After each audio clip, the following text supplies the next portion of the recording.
क्या आपको लगता है कि आपके साथ अपनी ही पार्टी के लोगों ने दगा किया? कहते हैं कि राजेंद्र राठौर ये चुनाव जीत रहे थे, मैडम वसुंधरा राजे की तरफ से गेम कर दिया गया। कि जो स्थानीय सांसद है राहुल कसवा, उन्होंने आपका समर्थन नहीं किया। क्या ये बात सत्य है? ऐसे मित्रों की रहते हुए दूसरे किसी शत्रु की आवश्यकता पड़ती नहीं है। घात प्रतिघात राजनीति के दो ही पहलू है। अपनों से अपनों का खंजर मिला। जब ये नतीजे आए तो उसके बाद वसुंधरा जी से आपकी फोन पे बात हुई? सब ठीक है आपके वसुंधरा जी के बीच? आपने कहा था कि 150 सीटें आएंगी भारतीय जनता पार्टी की और तब मैं विधानसभा में जाऊंगा।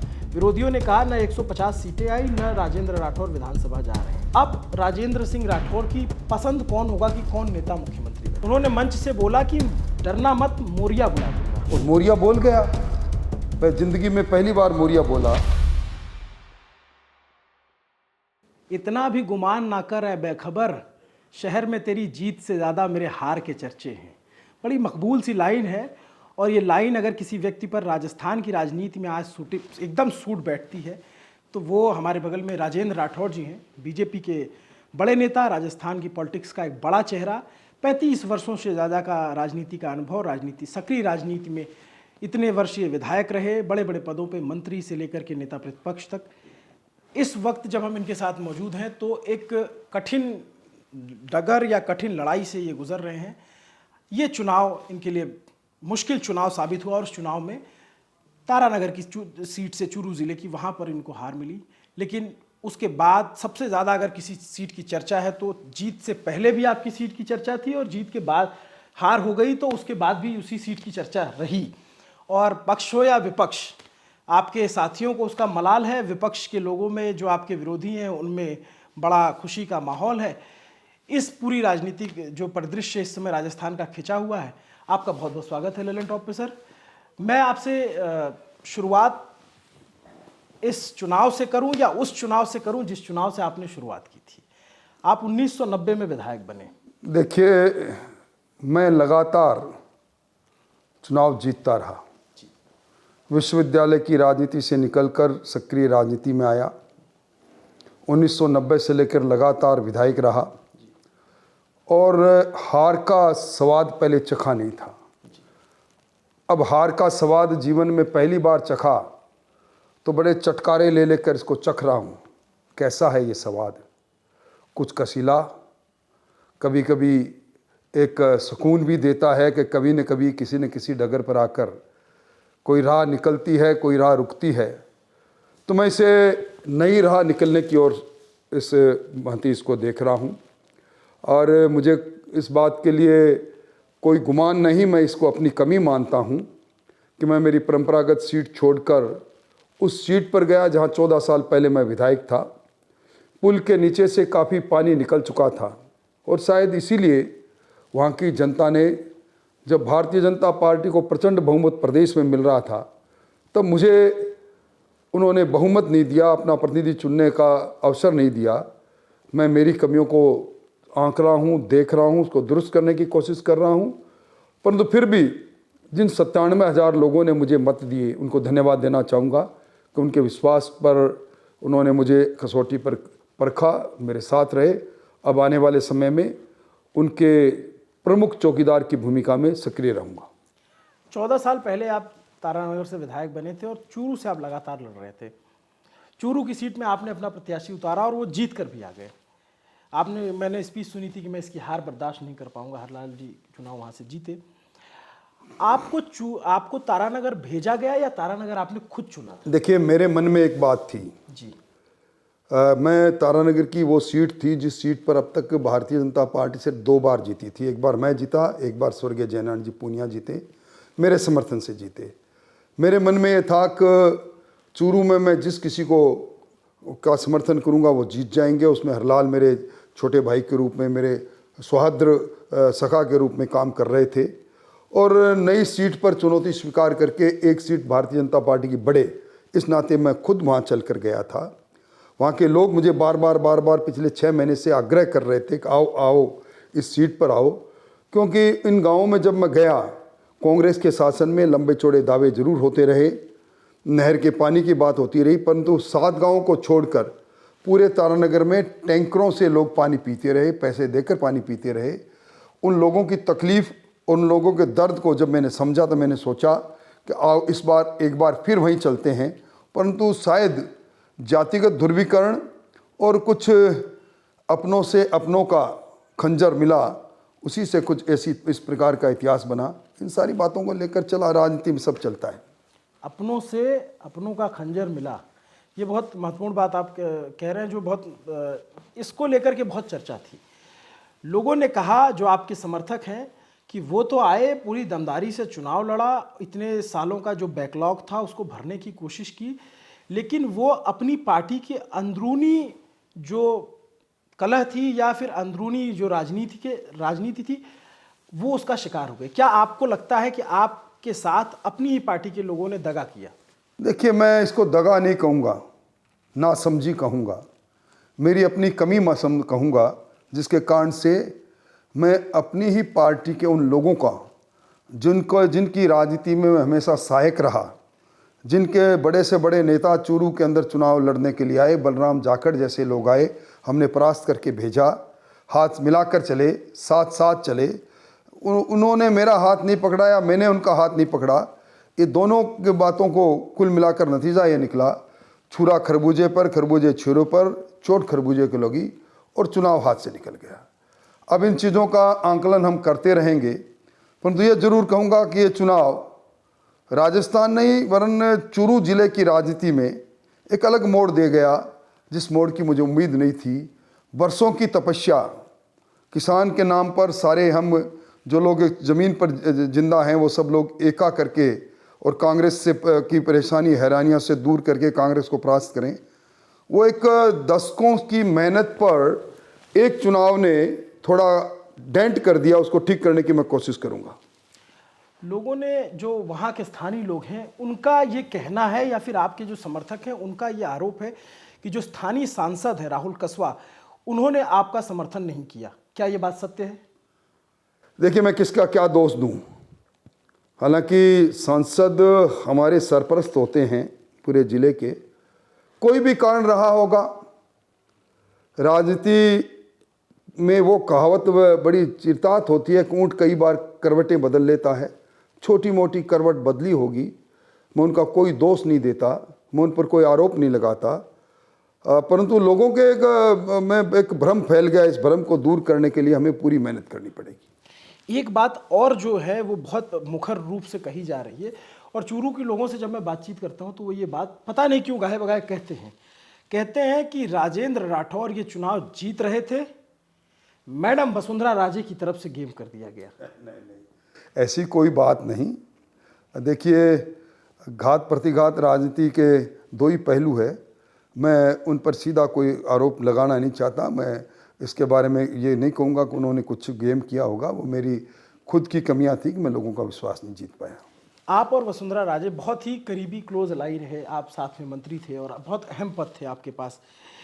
फिर जो यहाँ के जानकार हैं वो बताते हैं कि पहले मैडम की राजनीति चलती थी, फिर एक खेमा और तैयार हुआ राजेंद्र राठौर का, जिन्होंने उस दावेदारी को चुनौती दी कि हम भी हैं और हमारी भी बात रखी जाएगी मजबूती से। नहीं, सत्य है ये बात? मैंने कभी कोई दावेदारी नहीं की। मैं ज़मीनी सतही तौर तरह का कार्यकर्ता हूँ, संगठन के साथ खड़ा कार्यकर्ता हूँ और संगठन के आदेशों पर ही हमेशा चलता रहा हूँ।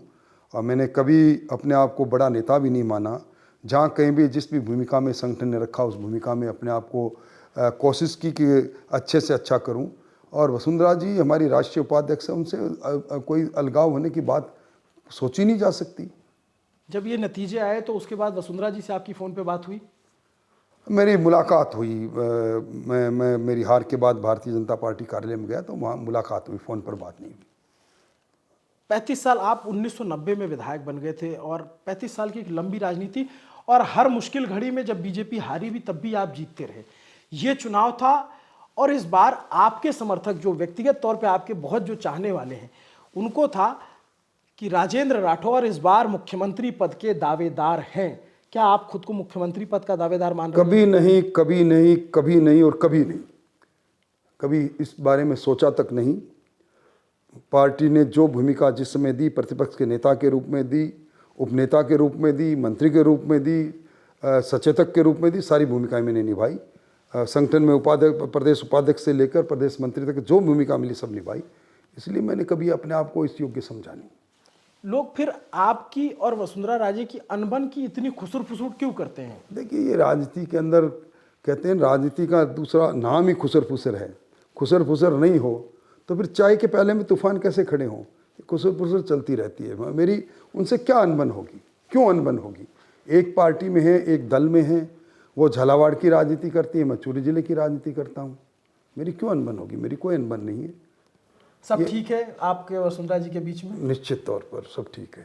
मेरी तरफ से सब ठीक है, उनकी तरफ से उनसे पूछिएगा आप। उनकी तरफ से उनसे पूछना पड़ेगा, इसकी ज़रूरत है। जी, उनसे पूछिएगा। मेरी तरफ से सब ठीक है। आप जो है कहीं ना कहीं जब आप अकेले में बैठते होंगे और मंथन करते होंगे तो इतने नज़दीक आकर के इस हार का मलाल होता है? मैं मेरी कमियां पाता हूं। क्या कमियां रही? मैं लोगों का विश्वास जीत नहीं पाया। उन समस्याओं के रहते हुए भी लोगों को ये विश्वास नहीं दिला पाया कि इन समस्याओं के निराकरण का जरिया मैं बन सकता हूं। मुझ पर विश्वास कीजिए। मैं मेरी खुद की कमियां पाता हूं, मैं इसमें किसी को दोष नहीं देता। एक जो आपके विरोधी प्रत्याशी थे नरेंद्र बुडानिया, मुझे थोड़ा बहुत मारवाड़ी और राजस्थान की भाषा समझ में आने लग गई है, मैं इतना राजस्थान में घूमा काफ़ी। उन्होंने मंच से बोला कि डरना मत, मोरिया बुला दूंगा। और जब आप निकले नतीजों के बाद और आप गाड़ी में बैठ रहे थे तो उनके समर्थक जो है मोरिया बोल गया, मोरिया बोल गया, इस तरह के नारे लगा रहे थे। इस तरह की राजनीति को आप कैसे देखते हैं? देखिए, जीत की रीत निराली है। उन्होंने जो कुछ कहा, मैं हार को सहर्ष स्वीकार करता हूं। और मोरिया बोल गया, पर जिंदगी में पहली बार मोरिया बोला, इसलिए कोई खास बात नहीं। जो जीता है वो सिकंदर, जो हारा उसका वो हारा। आपके एक दोस्त हैं, आपकी विरोधी पार्टी में हैं, बड़ी आप लोगों की जो है छंती है, विधानसभा में भी देखने को मिलता था और रैलियों में भी खूब देखने को मिला, गोविंद सिंह डोटासरा। निश्चित तौर पर गोविंद सिंह जी डोटासरा दूसरे दल में हैं। ऐसे मित्रों की रहते हुए दूसरे किसी शत्रु की आवश्यकता पड़ती नहीं है। अहंकार से लवरेज रहे, परंतु वो भी अपनी बात में कामयाब रहे। चुनौती दोनों ने एक दूसरे को दी थी, वो कामयाब हो गए, हम हार गए। उनकी जीत के लिए उनको मुबारकबाद। और उनका एक बड़ा वीडियो वायरल हुआ, आपने देखा वो? नहीं, मैंने नहीं देखा। वो कह रहे थे कि चूरू, ये शेखावटी और राजस्थान की 2 सीटों पर लोगों की नज़र थी। एक थी जो है मेरी सीट और एक का नाम मैं लूँगा कोनिया, बड़ा मुस्कुराते हुए। देखिए, सही बात है कि जहाँ हॉट सीट थी, दोनों हॉट सीट थी, दोनों पर चर्चा थी, वो जीत गए, मैं हार गया। इस स्वीकार करने में कोई गुरेज नहीं। आपके बहुत सारे प्रत्याशी जीत गए जिनको आपने लड़ाया चुनाव, जो अंदर खाने आपका नाम भी लेते हैं कि हमें ये टिकट, कहीं ना कहीं आपकी तरफ से उनके जो लगा कि ये जीत सकते हैं तो आपने उनकी पैरवी की। उन लोगों से आपकी बात चल रही है, वो लोग आ रहे हैं, क्या बात थी? सब आ रहे हैं, जितने भी प्रत्याशी जीते, क्योंकि लंबा एसोसिएशन रहा, सब लोग आ रहे हैं, मिल रहे हैं, जुल रहे हैं। मैं उनको मुबारकबाद दे रहा हूँ। मुझे मेरी पार्टी की जीत की खुशी मेरी हार से ज़्यादा, हार के गम से ज़्यादा है। मुझे गर्व है कि हमने कांग्रेस को परास्त कर दिया। हमने जो कुछ कहा था, कांग्रेस की सरकार को डिलीट करने की घोषणा की थी, डिलीट कर दी। और राजस्थान के लोगों ने दुनिया के सबसे लोकप्रिय नेता नरेंद्र मोदी जी की नीतियों पर, उनकी गारंटी पर विश्वास करके मोहर लगा डाली है। अब हम नए राजस्थान के निर्माण में काम करेंगे और मुझसे एक साधारण बूथ लेवल से लेकर और छोटे कार्यकर्ता के रूप में जिस भूमिका में मेरी योगदान होगा, मैं योगदान करूँगा। जब आपकी ये नतीजे आए उससे पहले आपने एक बयान दिया था, आपको याद हो, आपने कहा था कि 150 सीटें आएंगी भारतीय जनता पार्टी की और तब मैं विधानसभा में जाऊंगा। विरोधियों ने कहा न 150 सीटें आई, न राजेंद्र राठौर विधानसभा जा रहे हैं। कहीं तो चूक हुई है, जो इतनी आपने प्रेडिक्शन था वो कम हुआ? निश्चित तौर पर मैं इस बात को मानता हूं। मेरा प्रेडिक्शन था 150 135, उनके नज़दीक हम नहीं पहुंचे। और दूसरी बात यह भी सही है कि मैं विधानसभा में नहीं गया। कुछ घटनाएं ऐसी होती है जिनसे आंखें चुराने से नहीं, आंखें मिलाने से स्टेटमैनशिप नज़र आती है। दोनों बातें सही साबित हुई। मेरी घोषणा भी गलत साबित हुई और मेरी जीत भी हार में बदल गई। आप बहुत ईमानदारी से सब कुछ बहुत सहर्ष स्वीकार कर रहे हैं। जब इतने खुल के बात हो रही है, मैं एक सवाल आपसे पूछ लेता हूं, और ये बड़ा अपरिहार्य सा है राजनीति, राजस्थान की राजनीति में। आपको लगता है कि आप जाति की पॉलिटिक्स के शिकार हुए हैं और ये जो राजस्थान की राजनीति में हाल फिलहाल में जातिवाद की पॉलिटिक्स का उभार हुआ है या पहले से रहा है? आप लंबे वक्त से राजनीति कर रहे हैं, इस तरह की राजनीति को आप कैसे देखते हैं? देखिए, मैं ये मानता हूं कि लोकतंत्र परिपक्व हो गया और जातियों के आधार पर मतों का विभाजन ज़्यादा बढ़ गया। ये लोकतंत्र को कमज़ोर करने का काम हुआ है। ये ऐसा होना नहीं चाहिए, होने नहीं देंगे।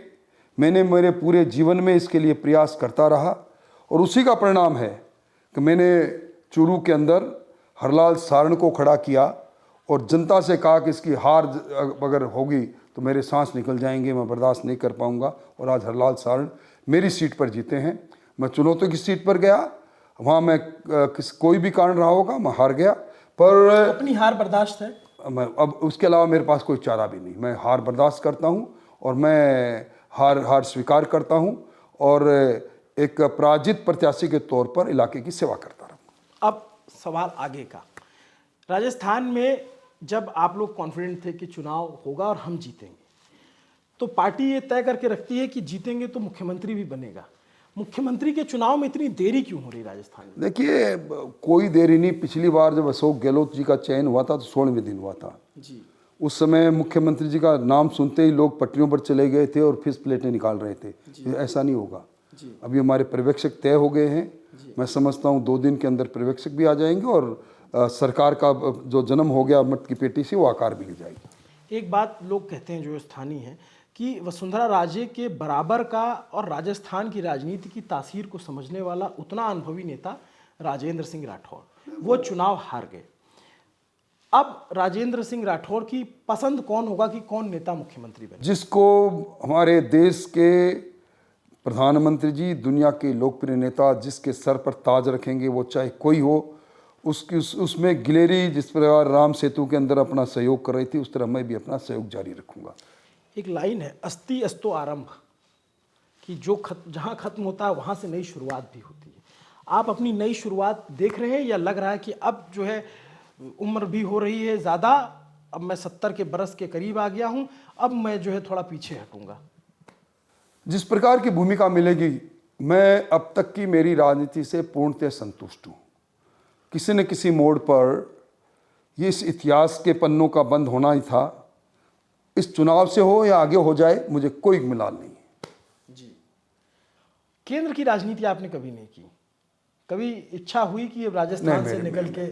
मैंने आज तक नहीं की, पर पार्टी की अगर मेरे को नई भूमिका मिलेगी तो निश्चित तौर पर मैं केंद्र की राजनीति नहीं, पर पार्लियामेंट का चुनाव लड़ने का मौका मिला तो लड़ूंगा।